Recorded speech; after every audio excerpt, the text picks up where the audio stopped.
दोस्तों, हम आपके लिए हर हफ्ते एक एनिमेटेड हॉरर स्टोरी लाते हैं। तो अगर आप हमारे चैनल की वीडियोस को एंजॉय कर रहे हैं तो अभी श्रापित साया को सब्सक्राइब करके बेल आइकन को प्रेस करें। दिवाली का राक्षस।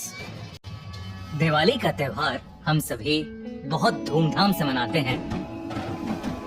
दिवाली के आने से हफ्तों पहले ही बाजारों में भीड़ और मानो हवा में एक अजीब सी खुशी हो जाती है। पर दिवाली की रात पूरे साल की सबसे बड़ी अमावस की रात भी होती है। ऐसा माना जाता है कि दिवाली की रात भूत और प्रेतों की शक्तियाँ बहुत बढ़ जाती हैं। हमारी आज की कहानी ऐसी ही एक अंधेरी काली दिवाली की रात के बारे में है। जतिन, ऋषि और ईशान बचपन से ही गहरे दोस्त थे।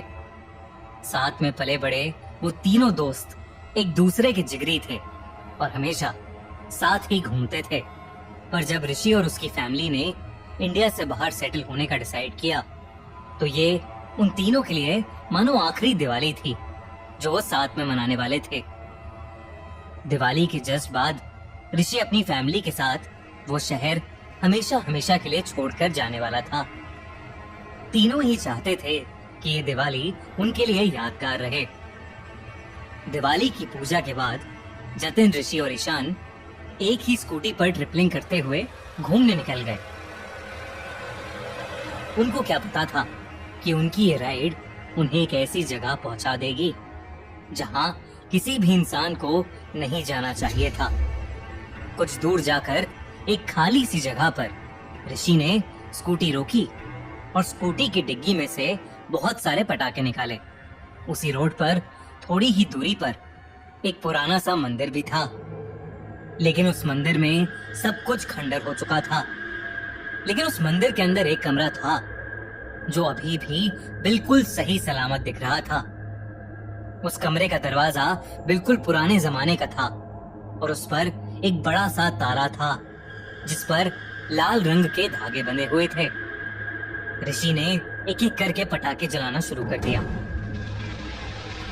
और तभी ईशान ने एक रॉकेट लिया और दो पत्थरों के बीच में खड़ा करके उसे जला दिया। रॉकेट में आग लगते ही वो रॉकेट प्रेशर से नीचे गिर गया और सीधा उस खंडर हुए मंदिर के अंदर जाकर फट गया।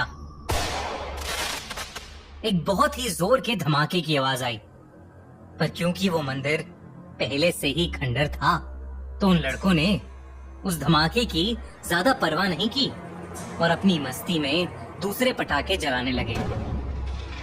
पर तभी कुछ ही पलों बाद वहां तेज हवा चलने लगी, इतनी तेज कि जिन कैंडल से वो पटाखे जला रहे थे वो भी बुझ गईं। वो हवा देखते ही देखते इतनी तेज हो गई कि जैसे कोई तूफान उन लड़कों की तरफ आ रहा हो। उनके लिए वहां खड़े रहना भी मुश्किल हो गया था। तभी अचानक से वो हवा रुक गई और वहां बिल्कुल सन्नाटा हो गया। ऋषि और जतिन ने एक दूसरे को देखा पर उन्हें ईशान कहीं नहीं दिख रहा था। उन्होंने उसे आवाज लगाई पर उन्हें वो कहीं मिल ही नहीं रहा था। तभी उन्हें ईशान के दर्द से कराहने की आवाज आई। वो आवाज उसी खंडर हुए मंदिर के अंदर से आ रही थी।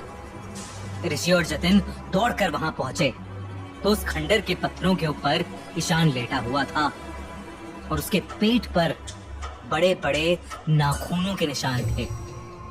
उसके पेट से बहुत खून बह रहा था। जतिन की नजर मंदिर के अंदर गई तो जो दरवाजा पहले बंद पड़ा था अब पूरी तरह से टूटा हुआ था। उन्हें कुछ भी समझ नहीं आ रहा था कि तभी ईशान की आंखें बंद होने लगीं। अपने घाव की वजह से वो कुछ बोल भी नहीं पा रहा था और इसलिए उसने घबराई हालत में मंदिर की छत की ओर इशारा किया और जैसे ही जतिन और ऋषि पलटे उनकी रूह ही कांप गई।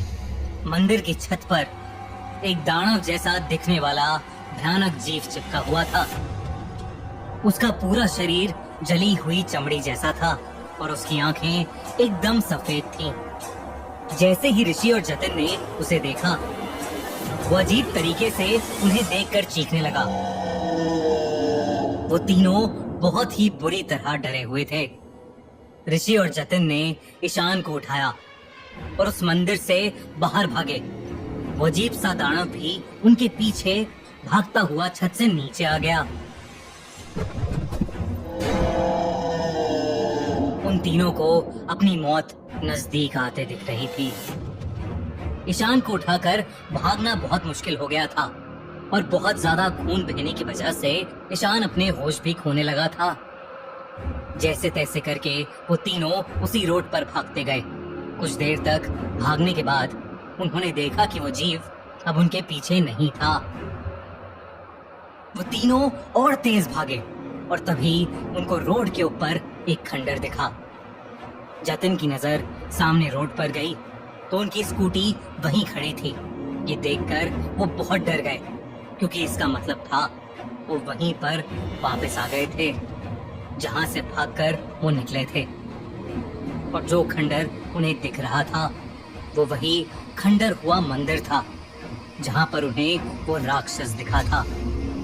उस मंदिर के बंद दरवाजे के अंदर एक छोटा सा कमरा था जहां एक मूर्ति लगी थी और वो मूर्ति किसी और की नहीं बल्कि उसी दानव की थी जो उनके पीछे पड़ा था। उस मूर्ति के नीचे लिखा था जय खंगूर देव।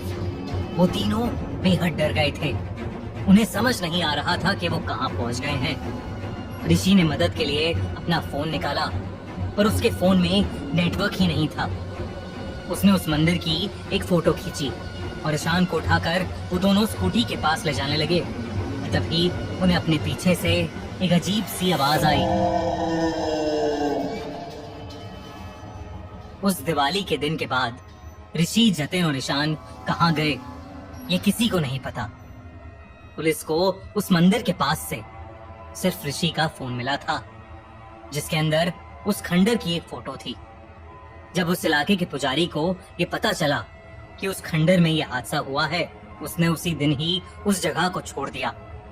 उस पुजारी ने उस इलाके के बाकी लोगों को भी बताया कि करीबन 500 साल पहले खंगूर नाम का एक दानव धरती पर आ गया था।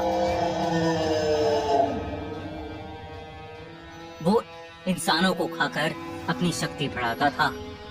सब उससे डरते थे, इसलिए उसे खुश रखने के लिए उसका एक मंदिर बनाया गया था जहां वो उसे हर महीने एक इंसान की बलि चढ़ाया करते थे। कहा जाता है कि कई ऋषियों ने मिलकर खंगूर को उसी मंदिर में एक कमरे में कैद कर लिया था, पर अब दिवाली के उस पटाखे की वजह से वो दरवाजा खुल चुका था और खंगूर अब आजाद हो गया था। आज भी उस शहर से रात में इंसानों के गायब होने की खबर आती रहती है। ना तो उनकी कोई लाश मिलती है और ना ही कोई सबूत। पुराने रहने वाले सभी लोगों ने वो इलाका छोड़ दिया है, पर वो राक्षस खंगूर शायद आज भी वहीं उस इलाके में अपनी सालों की भूख मिटाता रहता है। हमारे चैनल श्रापित साया को अभी सब्सक्राइब करें क्योंकि हम हर हफ्ते ऐसे एनिमेटेड हॉरर स्टोरी लाते रहते हैं।